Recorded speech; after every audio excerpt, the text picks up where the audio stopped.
રાજકોટમાં છાત્રને સાથી છાત્રોએ મારવાની ઘટના બની હતી। સ્કૂલે કાર્યવાહી કરી છે। એસઓએસ સ્કૂલની હોસ્ટેલમાં છાત્રને સાથી છાત્રોએ માર્યાનો બનાવ બન્યો હતો। ગત રવિવારના રોજ સ્કૂલના ખંભાળા યુનિટ ખાતે મારામારીની ઘટના ઘટી। સ્કૂલ સંચાલકે જણાવ્યું છે કે અમે ભોગ બનનાર છાત્ર અને વાલી સાથે છીએ। ફરિયાદીની માફી મંગાવી છાત્રોને સ્કૂલમાંથી રસ્ટિકેટ કરવામાં આવ્યા છે। સમાધાન માટે બોલાવેલા અમે અને સ્કૂલે જે વિદ્યાર્થીઓ મારવામાં હતા એને રસ્ટિકેટ કર્યા, એની પાસેથી માફીપત્ર લખાવી લીધું, વાલીઓને પણ કડક સૂચના આપી અને હજી શિક્ષાત્મક પગલાં સ્કૂલ લેશે। અમદાવાદમાં ફરી એક ફરાર કબૂતરબાજને દબોચી લેવામાં આવ્યો છે। કબૂતરબાજી કેસમાં સંડોવાયેલ આરોપી રજની ઉર્ફે સની પટેલની એસએમસીએ ધરપકડ કરી છે। આરોપીએ છેલ્લા કેટલાક સમયથી ફરાર હતો અને પોલીસે આરોપીની પૂછપરછ માટે 14 દિવસના રિમાન્ડની માંગ કરી, જોકે અમદાવાદ ગ્રામ્ય કોર્ટે 10 દિવસના રિમાન્ડ મંજૂર કર્યા છે। હિંમતનગરમાં યુવક પર હુમલો થયો છે। નવીન બ્રિજ પર યુવક પર હુમલો થયો છે। બાઇક પર આવેલા શખ્સોએ કર્યો છે હુમલો। 4 શખ્સો હુમલો કરીને ફરાર થયા છે। યુવકના માથા પર બેટના ઘા છે। યુવકને સારવાર માટે હોસ્પિટલ ખસેડાયો છે। અમરેલીના ધારીના ચલાલામાં યુવક પર હુમલાનો મામલો। સારવાર દરમિયાન યુવકનું મોત થયું છે। 2 દિવસ પહેલા યુવક પર પાઇપ વડે હુમલો કરાયો હતો, તો હુમલામાં યુવકના માથાના ભાગે ગંભીર ઇજા પહોંચી છે।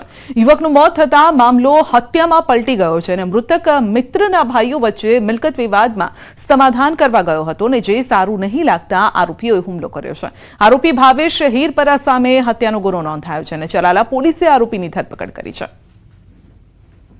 આરોપી છે એમના ભાઈ જોડે સાબરકુંડલા ખાતે એમના જે જમીનનો મિલકતનો વિવાદ ચાલતો હતો તેના સમાધાન માટે ગયેલા અને આ બાબતે જે આરોપી છે એમને ખોટું લાગી આવતા એમને જે ઈજા પામનાર છે એમને મોબાઈલ પર બોલાવી ગાળાગાળી કરી અને પોતાના હાથમાં રહેલો લોખંડનો જે પાઇપ હતો એમને માથાના ભાગ પર મારી અને હેમરેજને ક્રિએટ કરેલું છે।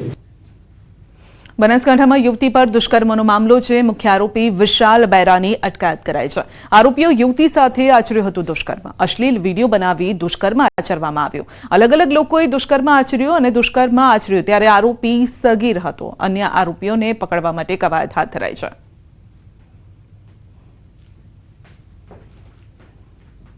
સુરતમાં ડાયમંડ બંધીને લઈને મુખ્યમંત્રીને રજૂઆત બાદ તાબડતોબ બેઠકનું આયોજન કરાયું છે। કલેક્ટર કચેરી ખાતે કલેક્ટરની આગેવાનીમાં બેઠક યોજાઈ હતી। બેઠકમાં સુરતના ડાયમંડ ઉદ્યોગકાર સાથે ડાયમંડ વર્કર યુનિયન પણ હાજર રહ્યો।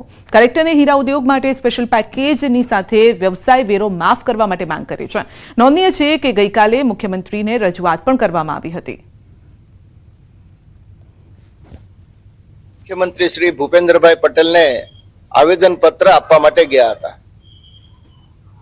ગુજરાતી કહેવત મુજબ માં પણ માગ્યા વગર પીરસતી નથી, આવો ભાવાર્થ ગઈકાલે મૃદત સીએમ એવા ભૂપેન્દ્રભાઈ પટેલે અમને કીધું કે અત્યાર સુધી કેમ કોઈ ન આવ્યું મારી આગળ।